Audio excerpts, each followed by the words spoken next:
అందరికీ నమస్కారం. నా పేరు రమేష్. నేను ఒక తెలుగు పండితుడిని. ఈరోజు మనందరి ప్రియమైన తెలుగు భాష మూలాల్లోకి ఒక చిన్న ప్రయాణం చేద్దాం. అక్షరాల్లో దాగి ఉన్న అద్భుతమైన ప్రపంచాన్ని కలిసి అన్వేషిద్దాం. నిజమే కదా, ప్రతి భాష ఒక సరికొత్త ప్రపంచంలాంటిది. మరి ఆ ప్రపంచంలోకి ప్రవేశించాలంటే మనకొక తాళం చెవి కావాలి. ఆ తాళం చెవే అక్షరం. రండి, ఈరోజు ఆ తాళం చెవిని మనం సొంతం చేసుకుందాం. సరే, మరి మన ప్రయాణాన్ని అధికారికంగా ప్రారంభిద్దాం. తెలుగు భాషా సౌధానికి పునాది అయిన మన అక్షరమాలలకు మనఃపూర్వక స్వాగతం.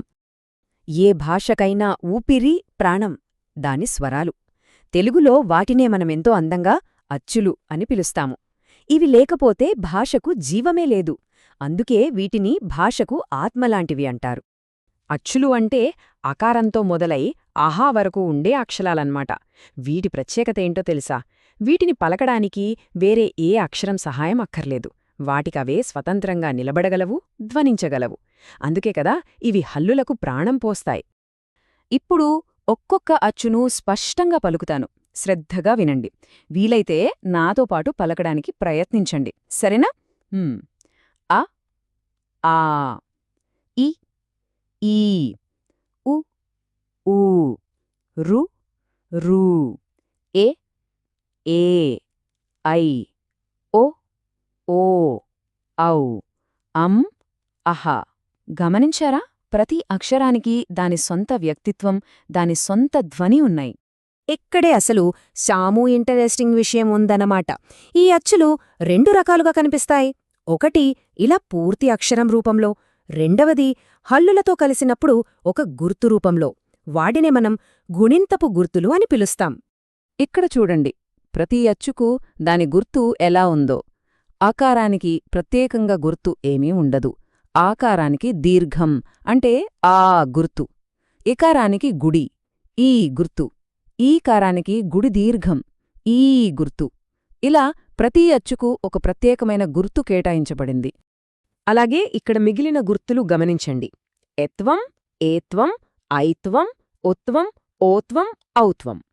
ఈ గుర్తులు హల్లులకి కలిసినప్పుడే కా కాస్త కే, కే, కై, కో, కో, కౌగా మారుతుంది. తెలుగు లిపిలోని అందం, శాస్త్రీయత అంతా ఈ అద్భుతమైన వ్యవస్థలోనే దాగి ఉంది. అచ్చులు ఆత్మ అయితే మరి ఆ ఆత్మ ఉండటానికి ఒక శరీరం కావాలి కదా. ఆ శరీరమే హల్లులు. ఇప్పుడు వాటి ప్రపంచంలోకి వెళదాం. కాతో మొదలుపెట్టి రా వరకు ఉండే అక్షరాలను హల్లులు అంటాం. ఒక ముఖ్యమైన విషయం గుర్తుంచుకోవాలి. అచ్చుల సహాయం లేకుండా హల్లులను మనం పూర్తిగా పలకలేం. ఉదాహరణకి క అనేది పొల్లు హల్లు. దానికి ఆ అనే అచ్చు కలిసినప్పుడే పూర్తి క అనే అక్షరం ఏర్పడుతుంది. అందుకే ఇవి పదనిర్మాణానికి ఒక దృఢమైన ఆధారం లాంటివి. హల్లులను ఎంత శాస్త్రీయంగా విభజించారో చూడండి. వాటిని మనం ఉచ్చరించే స్థానాన్ని బట్టి, అంటే మన నోటిలో ధ్వని ఎక్కడ పుడుతుందో దాని ఆధారంగా వర్గీకరించారు. మొదటి వరుస క, ఖ, ఘ, ఘ, ఞ.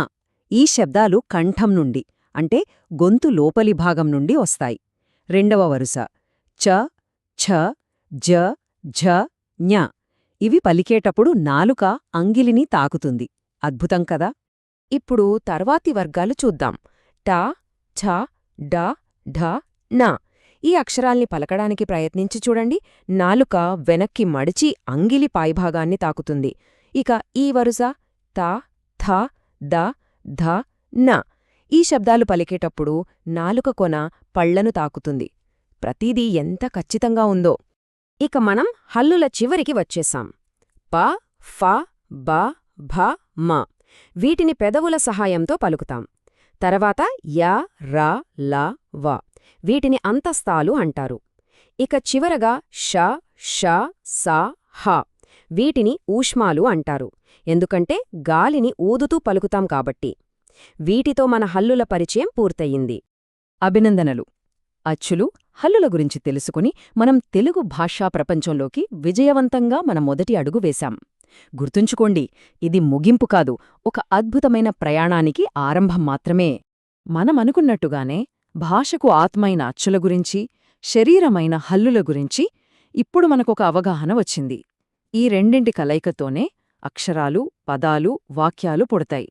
ఒక భాష సజీవంగా, పరిపూర్ణంగా మారుతుంది. ఇప్పుడు ఈ అక్షరమాల అనే తాళం చెవి మన చేతిలో ఉంది. మరి దీనితో ఏ సాహిత్యాన్ని చదువుతారు? ఏ కొత్త ఆలోచనలకు అక్షర రూపమిస్తారు? ఈ అక్షరాలతో ఏ కొత్త ప్రపంచాన్ని కనుగొంటారు? ఆ నిర్ణయం మీదే. శుభం.